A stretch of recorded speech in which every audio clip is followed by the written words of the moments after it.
من قبل سنتين كان اكو انفجار هنا يم العطار، هز المجمع هذا بس كسر الجام، فقلنا عادي نطلع. انا رحت على صاحبي قلت له ميك شيء ما بي شيء، اخوي انضرب بيده، قلت له اللي في ايدك نبغى غراضك خلينا نطلع، عرفنا غراضنا. بتنادى ننزل، عندنا ولد صاحبنا انضرب بالجامع هنا قام يشخر دا يموت، فحرنا بس نريد ننزله، يعني ماكو شيء هو. انطفت الكهرباء مال مولده، مجمع صار اظلم. قلنا يا ولد خلينا ننزل لان صار صدق. احنا بدنا ننزل هذا البايل اول وحده هذا الدرج، صعد لنا دخان بنار. قالوا يا ولد نزلوا من هناك على السرداب، لقينا النار من هناك. بلثنا اخوتي ماكو، انا فقدتهم لاخوتي، لقيت النار قبل السطح، نار قدامي، اريد اطفي ما اقدر، احترقت. شو مرتها رفعت راسي قلت هاي شهاده، شاهدت ناس تدفع من قدام وناس من ورا بس ما تشوف احد، بس هذا الموبايل فاتحه انت بصفك ما تشوفه من الدخان.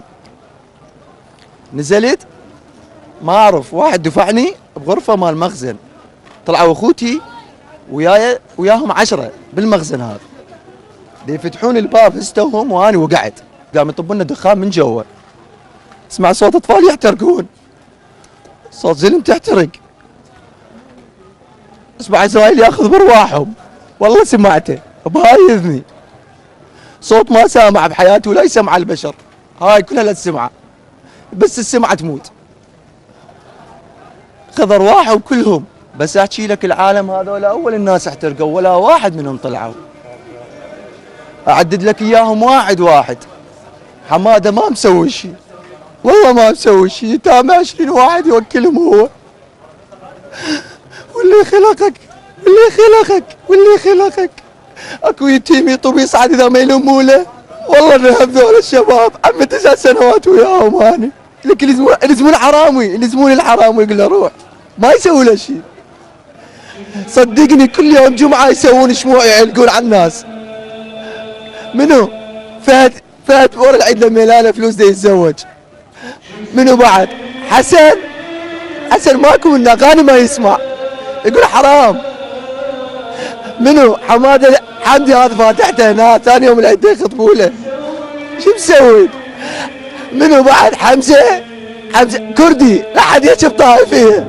لم تبتعد أيام تخرج هذا الشاب من جامعته إلا أياما قلائل، لكن فرحة هذه العائلة لم تدم طويلا، حيث انتهت مع نهاية قصة زميله الذي ذهب معه لشراء ملابس عيد الفطر، بين أنهم لم يعرفوا بأنها ستكون نهاية المطاف.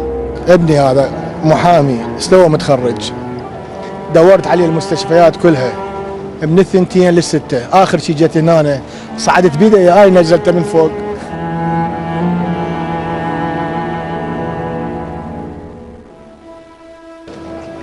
حسبي الله ونعم الوكيل بالحكومة، حسبي الله ونعم الوكيل بالحكومة.